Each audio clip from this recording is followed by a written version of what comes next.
Hey everybody, Chris here, and welcome to another episode of Mile for the Camera. I'm really excited to do a loop around Fort Bend here with my friend Deb, who is pretty freshly off a finish of a 100-mile race at the Hennepin Hundred out in Illinois, right? Yep.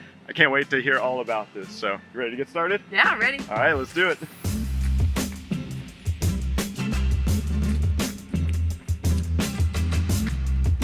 So just a little bit more background on Deb for anybody who doesn't know her. We met through our involvement with Back on My Feet. That's probably been what, like, Years. man, yeah, I don't know when it was. I started when they just came to town. Okay, what's the date on the back of this shirt? Because that is that's when they started. 2011. Okay, Yeah. I was like 6 months after they Yeah. came to town. And then ever since then, I've just been following Deb and her husband Tom's adventures on social media. They do all kinds of crazy stuff. They finished a marathon in all 50 states. Yep. And then just a year after that, took off on a cross-country bike ride from the West Coast to the East Coast. That took about a little over 2 months, averaged 70 miles a day just about. And one of your stats that I found the most interesting was you spent more nights in a tent than you did under like a solid roof. We did. We wanted to be self-supported, just the two of us. It's the longest date night ever. And we wanted to do it affordably, so we camped out. That is so cool. And yeah, then just recently, has it been less than 2 weeks now for the 100-miler? It'll be 2 weeks this weekend. Okay, well, I guess the first question I want to ask is, why the 100-mile distance? What decided to... You always have to pick something a little bit maybe beyond your comfort zone.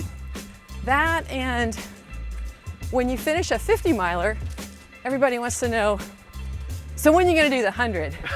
So I thought it would be a good distance to give it a try. And after we got back from our cross-country ride, it just seemed like a good distance to give a shot. It's a big, hairy, audacious goal.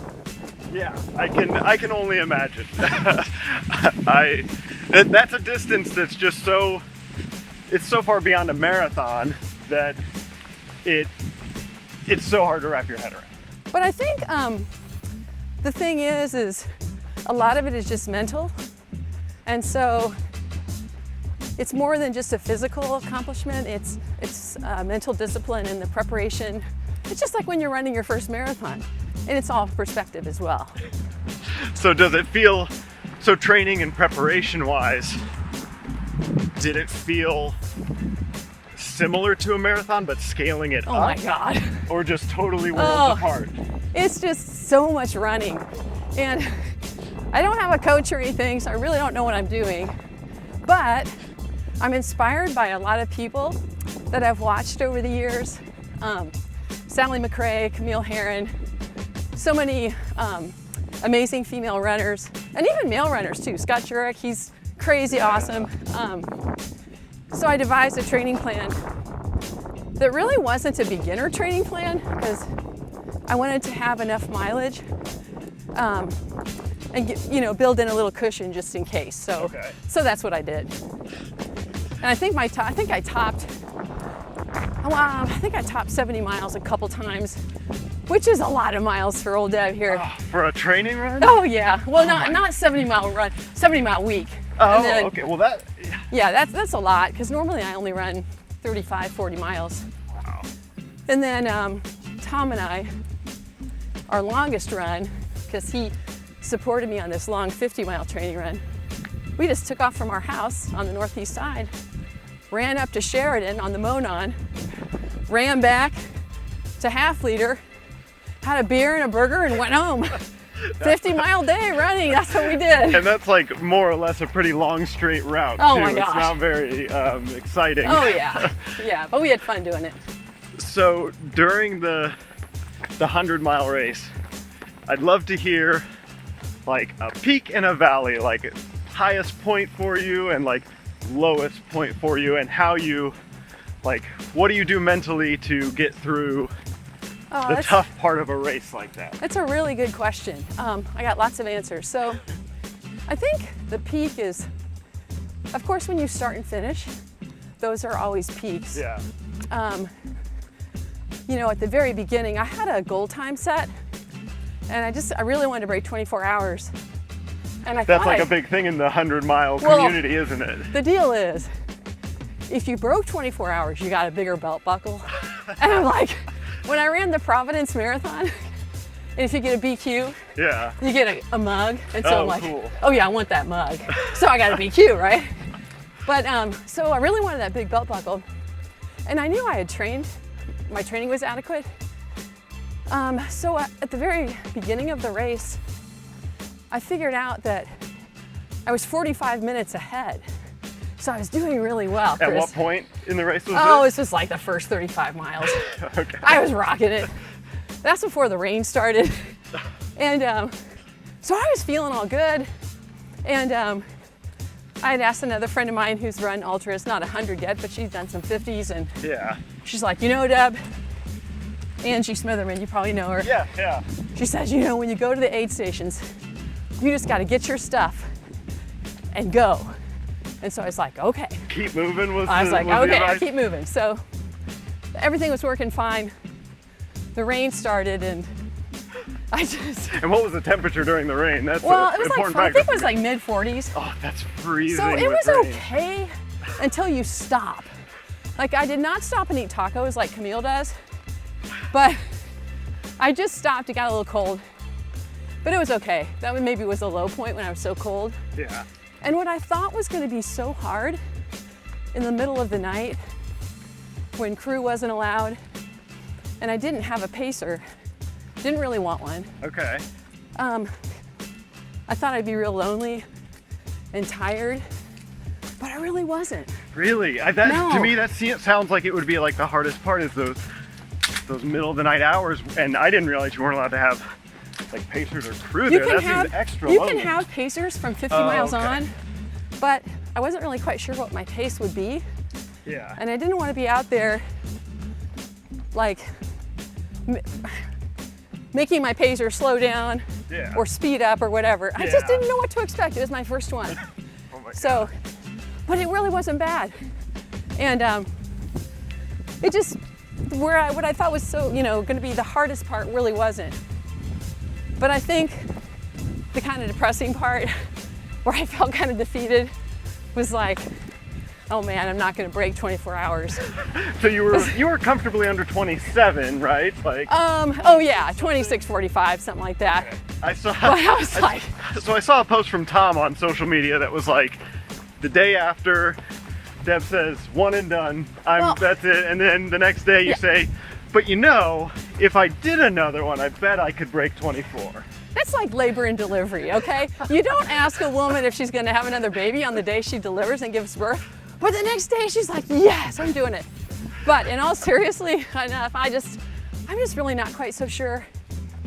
I want to invest that wear and tear on the bod. It's a lot. The training, and not just the day, but all of it. I mean, I did enjoy it. And the training was long and arduous sometimes, especially this summer during the heat. But I got a lot of books read. And I learned a lot about myself. It's great for self-discipline. So, but kind of on to bigger and better things too. Yeah, so, okay, so I asked Instagram for their questions for 100-mile runs. And so I have one that I want to ask, and then we'll get to your next big adventure. Yeah. Because we're almost through this mile. Yeah, okay. So, we are? Yeah. Oh, good, okay. Nutrition.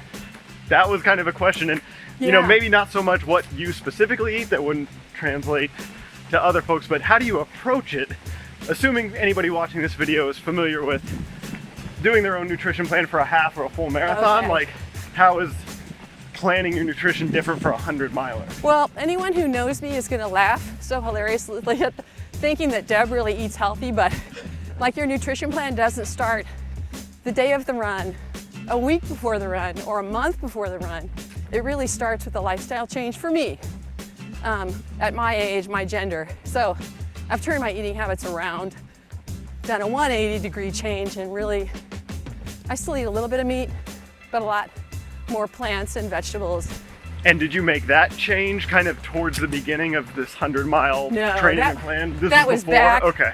Tunnel Hill, really. Oh, gotcha. Yeah, I was rocked for that race. But during the race and prior to that, just eating very sensibly, and then knowing how I was going to fuel through the race.